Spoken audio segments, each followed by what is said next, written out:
Okay guys, so we're going to try this.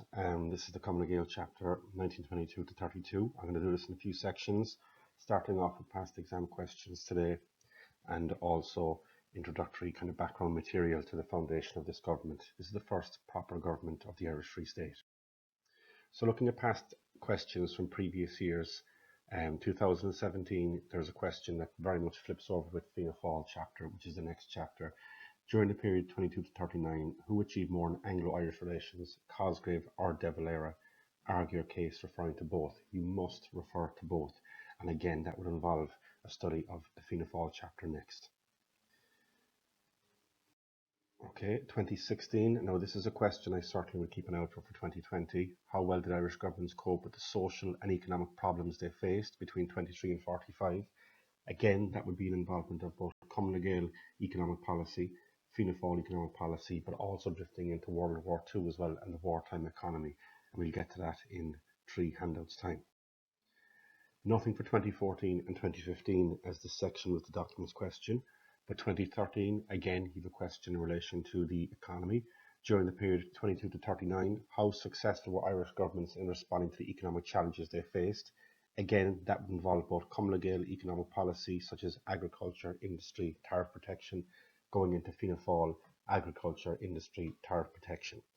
Then 2012, again, the Anglo-Irish relations question from 23 to 49. That essay is in this handout as well, and that would cover both nGaedheal, into Fianna Fáil in the 30s, into a small bit on De Valera and Fianna Fáil and the relationship with Britain during World War II, right up to the declaration of the Republic of Ireland Act of 1949. 2011 then, what steps did Irish governments take to consolidate democracy between 23 and 45? This can be basically anything. To consolidate democracies to get a country running, such as the economy, such as security, such as Anglo-Irish relations. You can basically make this question work for you. So anything you can put down in your paragraph, you could then say, this also helped to consolidate democracy. 2010, who handled Anglo-Irish relations better? Again, Cosgrave or De Valera. Argue your case referring to both. That's both the Cosgrave nGaedheal chapter and the Eamon De Valera Fianna Fáil chapter as well. And then, what steps did Irish governments take to consolidate democracy? Came up again in 2008. And then 2007, we have the Anglo-Irish relations question again. And then finally, a general, kind of generic question on nGaedheal. The only time it was ever asked, what steps did the Cosgrave governments, which is nGaedheal, take to establish the Irish Free State on firm foundations? So they're kind of the main questions. There was also a question in 2018 about security, threats to security in the Irish Free State, which would involve both nGaedheal, Fianna Fáil into World War II. For example, you could talk about with nGaedheal the Garda Síochána, law and order, the army mutiny, going into Fianna Fáil, the IRA threat, the blue shirt threat, going into World War II, the whole impact on defence and security as well. And we'll come back to that at a later stage. Right, so I suppose the background to this, briefly mentioning again, is the signing of the Anglo-Irish Treaty from 1921, which brought about the Free State into existence. And we've already covered some of these things. You don't have to go into too much detail here, just briefly mentioning that Ireland is now called the Irish Free State. It was a dominion, i.e. a member of the British Commonwealth, and the King was still our head of state. Secondly, and very controversially, that members of the Parliament, the new Dáil, would have to take an oath of allegiance, and that would prove to be very contentious, and indeed a major cause of the Civil War, and a big part of the Anglo-Irish relations issue going forward as well. The King in Ireland would be represented by a guy called the Governor-General. He could be a commoner. He would be appointed by the Irish government of the day, and he would live in the Viceregal Lodge, which we today know as Áras Nuachtaráin. And in the Irish Parliament, the Oireachtas was made up of 2 houses. The Senate, which was kind of an upper house, very kind of West Brit, kind of Protestant element to it, quite conservative. And then the Dáil itself, which would be the main, I suppose, Parliament elected by the people on a proportional representation basis. And there was a new constitution written up between 1922, and that lasted until 1937, when De Valera would bring out the new and current constitution. Again, this stuff isn't vitally important, but just as a kind of a background to the opening of a nGaedheal chapter, you might want to put some of this stuff in. Okay, so I suppose, again, background material, we're entering into a period of the Civil War. This is the background, as I said, and I suppose Ireland is being born into a country very much divided between pro-treaty and anti-treaty. Major hardship on the lives of ordinary people. The economy was suffering as well. 30% of all government expenditure in the first year and a half was spent on defence. In other words, the Free State soldiers basically beating the anti-treaty irregular forces and establishing, I suppose, a proper democracy. W.T. Cosgrave was the new leader, never supposed to be leader, but he kind of took over after the deaths of Collins and Griffith in August of 1922.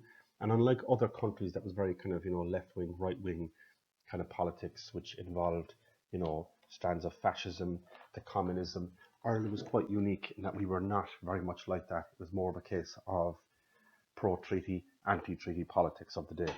So in other words, Cumann would have been pro-treaty, Sinn Féin would be seen as anti-treaty and therefore stayed outside of the Dáil until 1927 when they eventually come in under the guise of Fianna Fáil. As you can see there in the picture, we have W.T. Cosgrave there, the President of the Executive Council. Today the title we note as Taoiseach. That is Ernest Blythe, Minister for Finance, and that is to his right Kevin O'Higgins, a major figure there. And I think there to the right we have a guy called Desmond Fitzgerald, father of the future Taoiseach, Garret Fitzgerald.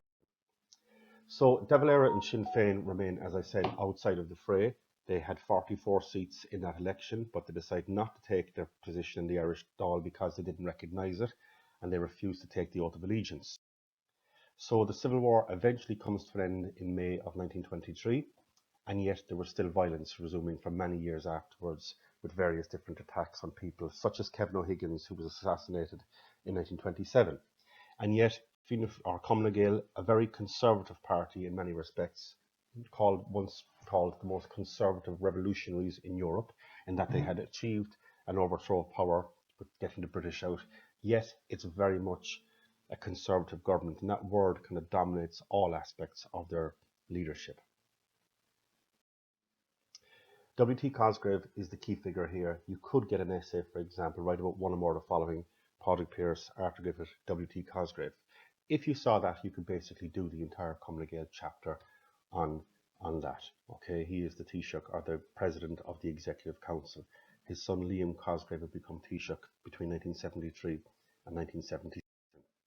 He was born in Dublin in 1880, had served his time in local government, had been involved in the 1916 Rising as well as a kind of a small party player. And then in the 1918 elections, he joined the first Dáil with De Valera, became Minister for Local Government in, first Parliament as such. In the treaty debates, he was a supporter of the treaty. He was supportive of Collins and Griffith, and with their death, as I said, in 1922, he became the unlikely leader of the party itself. And at 42 years of age, he had a kind of a relatively wide range of experience.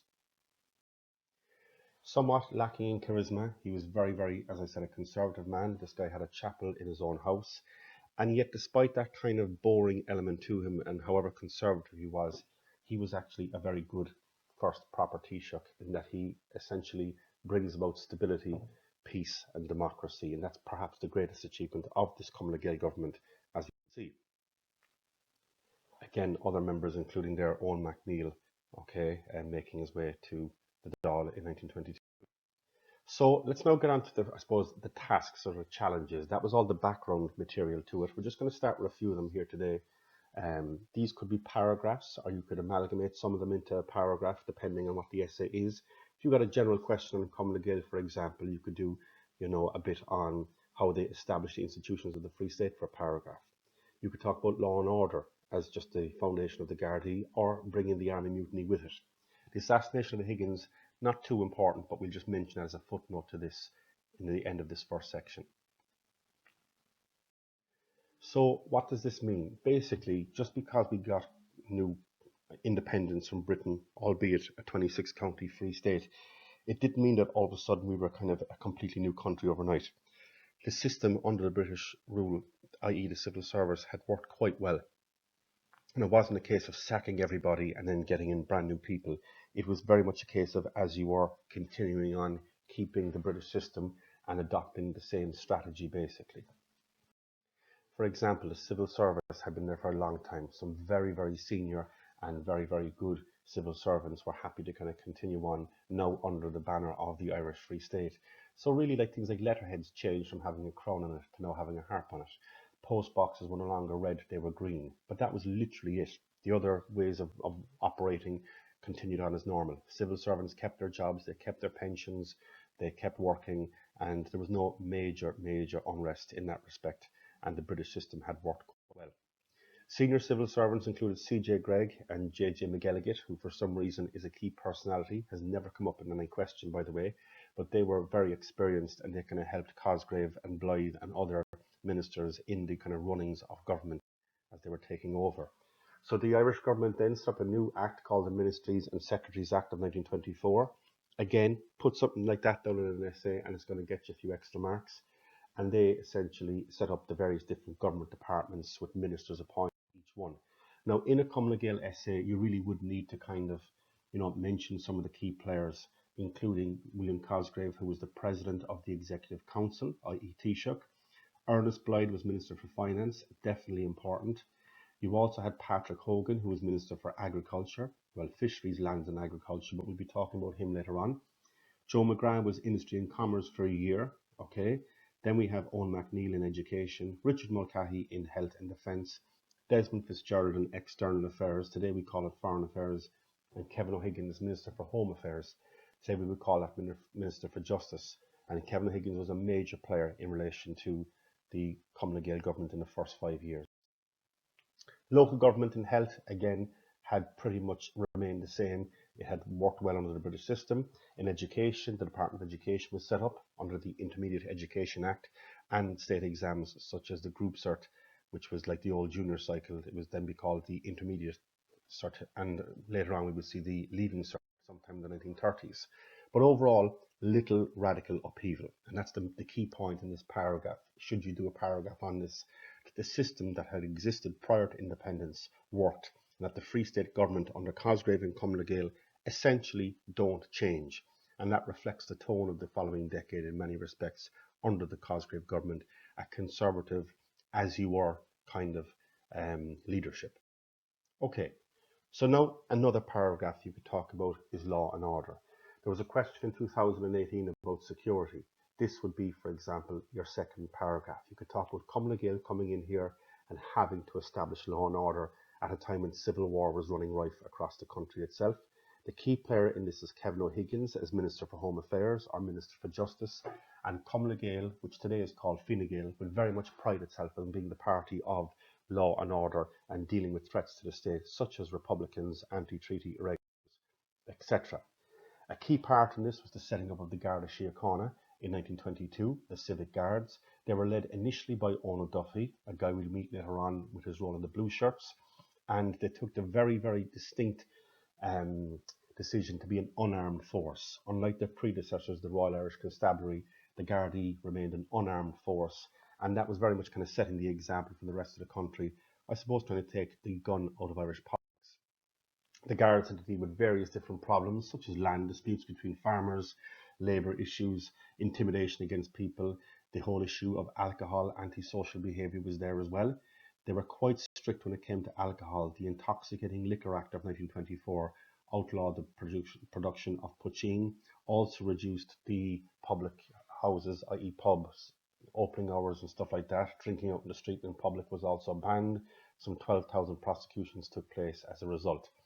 As well as that, a Public Safety Act in 23 and again in 24 was brought in to basically give them heavy-handed tactics such as the death penalty if needs be for possession of arms, and trying to essentially establish proper peace and to consolidate democracy in the country